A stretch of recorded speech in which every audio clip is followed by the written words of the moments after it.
సముద్రం అంటే మనందరికీ ఆనందం, ఆహ్లాదం. అందులో దొరికే చేపలే మన విందు భోజనం. కానీ అవే చేపలు కొందరికి జీవనాధారం. ఒక్క పూట గడవడం కోసం ప్రాణాన్ని పణంగా పెట్టి సముద్రంలో జీవన పోరాటం చేస్తున్న మత్స్యకారుల కుటుంబాల గురించి తెలుసుకుందాం. మేము మత్స్యకారులు, మేము పేదవాళ్ళం. మాకు ఉండడానికి ఇల్లు కూడా లేదు. మా పిల్లల్ని చదివిద్దాం అంటే ఉద్యోగం కూడా వేయట్లేదు. మా చదువు స్కాలర్షిప్ కూడా చదివి పడడం లేదు. ఒకసారి నెల 2 నెలలు 3 నెలల వరకు అసలు ఏమి ఉండవు. మిగతా ప్రస్తుతం ఇంట్లోనే ఏటకెళ్తే 40-50 దొరికితే తిన్నట్టు, లేదంటే ఉన్నట్టు మా పరిస్థితి ఉందండి.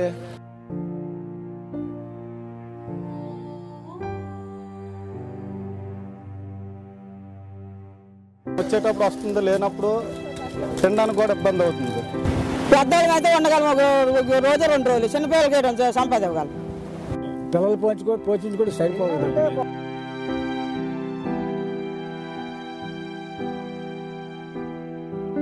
ఈ స్థలాలు మా గ్రామస్తులు, మా తాతలు ముత్తాతలు కాదు స్థలాలు. మా చేపల పండుగ స్థలాలు లేకుండా ముందు కట్టిన బేస్మెంట్ తీసేసి ఇదంతా గవర్నమెంట్ ఆక్రమించుకుంది.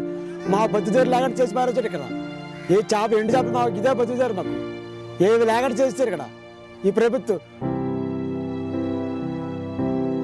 దొరికిన కొన్ని చేపలను ఎండబెట్టడానికి ఉన్న స్థలాలను కూడా ప్రభుత్వ అండతో కొందరు కబ్జా చేస్తున్నారు.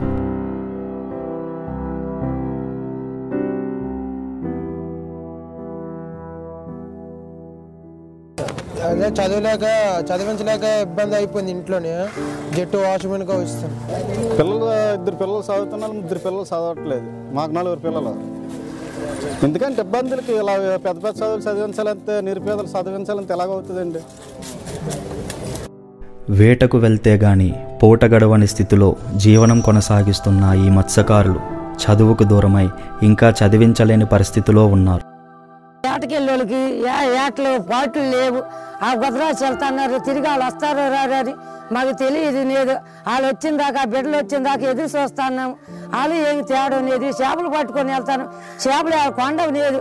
ఆ చేపలు లేనిపోని ఇబ్బంది పడతాను. దిక్కుతోచని స్థితిలో అధిక మత్స్యకారుల కుటుంబాలు, యువకులు వలసల బాట పడుతున్నారు. కొంతమంది ఆయకమైపోయి ఇక్కడ అటోగాలు పోలైపోతున్నారు.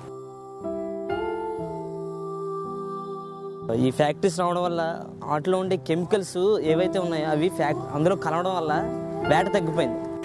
పెద్ద పెద్ద ప్యాటర్లు కట్టేసి మా చేపలు అన్ని చంపేస్తున్నారు. మొత్తం ఎన్ని చేపలు అంటే ఒకప్పుడు పాతకాలంలో మా తాతలు, మా నాన్నలు వెళ్ళేటప్పుడు ఎన్ని చేపలు దొరికాయి. ఇప్పుడు ఏటకెళ్తే చేపలు కూడా దొరకట్లేదు. అలాంటి పరిస్థితి ఈరోజు వచ్చిందంటే మా దేని పరిస్థితి ఈ ప్రభుత్వానికి అర్థం కాదని చెప్తున్నాను.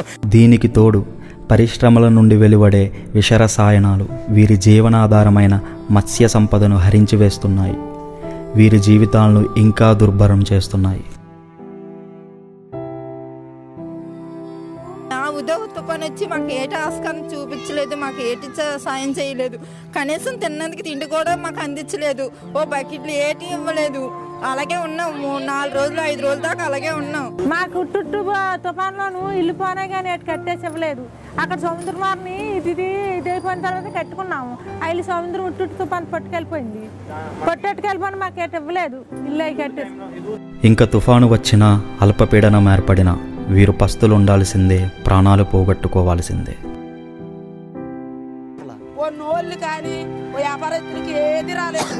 ఈ సునామీలు వస్తున్నాయి, వాళ్ళు చేపలు పోతున్నాయి, రూపాయి ఇవ్వట్లేదు. ఎంత నష్టమే మాకు. ఇప్పుడు ఇల్లు సబ్సిడీ ఇస్తానంటున్నారు, మీరు ఇది పెట్టుకోండి అది పెట్టండి అంటున్నారు. మాకు అవేమీ తెలియట్లేదు. ఎందుకంటే మేము చదువుకోలేదు కాబట్టి ఎక్కడికి వెళ్ళాలి, ఏం తిరగాలి. ఆ బ్యాంక్కి వెళ్తూ ఉంటే అక్కడికి వెళ్ళమ్మా, ఇక్కడికి ఈ రోజు ఉన్న ఇది రేపటికి ఉండటం లేదు. మాకు తెలియట్లేదు అసలు. రండి అంటే 100 రూపాయలు ఇస్తావా, నీతో రావాలని అడుగుతున్నారు.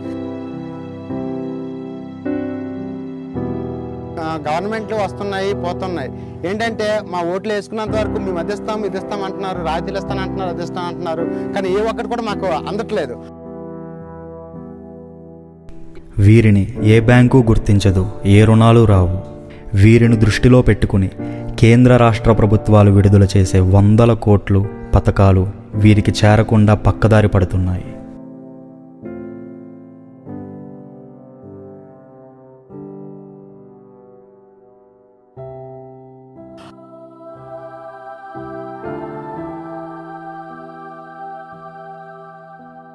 ఈ ఆట పని కానీ మాకు రెండో పని వెళ్ళమండి మేము.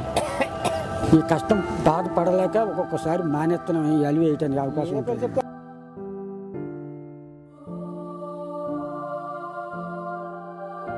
మాకు దారి దరువు లేదు. ఆ ఎమ్మెల్యే వాళ్ళు వచ్చాడు. మా బాధ మాకు తెలుస్తుంది, మీకు ఎలా తెలుస్తుంది? ఎవరు సాయం చేసేవారు ఎవరే లేరు. ఏం చెప్పుకోవాలండి, మీరు అడిగారు కాబట్టి మేము చెప్తున్నాం.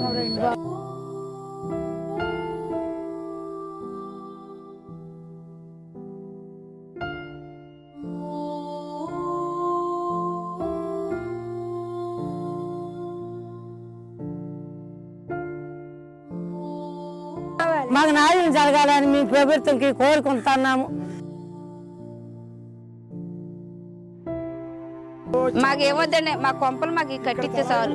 ఇల్లు లేకొస్తాను, మా స్థలం మాకు ఉంటే చాలండి, వేరే స్థలం వద్దు. మాకు మేడ వద్దు. మాకు రేకిళ్ళు వేసిన మా స్థలంలో ఎంతో మాకు ఇన్ని గజాలకి ఒక రేకిళ్ళు వేసి మా పేదవాళ్ళకి ఇస్తే చాలా. ఆ అన్నకి మేము నిత్యం పూజ చేసుకొని ఉంటాం చెప్తున్నాం. ఇంకా మేము అంతకన్నా మేమేమీ చేయలేం. మా మధ్యకాలం నీటిలో చంపేదారు. మేము మొత్తం మీరు వచ్చి మీ అందరూ వచ్చి మాకు నీటిలో పొడిచి చంపియండి. అలాగైతే మీ కడుపులు నిండిపోతాయి.